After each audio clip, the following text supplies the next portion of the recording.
তাহলে কি ওই ওই লোকটা মন্দারই ছিল? রাজীব, তুমি একটা কাজ করো, আমাদের ড্রাইভারকে বলো ওকে নিয়ে যেন ডাক্তারখানায় যায়, ডাক্তার দেখিয়ে ওকে বাড়িতে ছেড়ে দিয়ে আসে। না না স্যার, সামান্য চোট লেগেছে, ডাক্তারের কোনো প্রয়োজন নেই।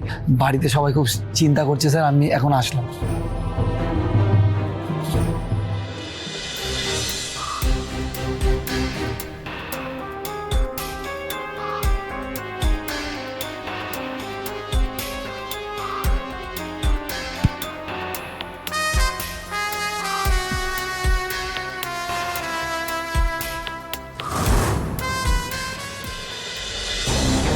আমি ওই মুখোশ পরা লোকটাকে হাতে যেখানে পাথর ছুঁড়ে মেরেছিলাম সেখানেই মন্দারেরও চোট লাগলো কি করে?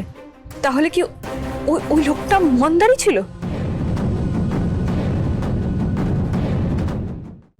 আজই ডাউনলোড করুন আর এনজয় করুন আপনার পছন্দের শো।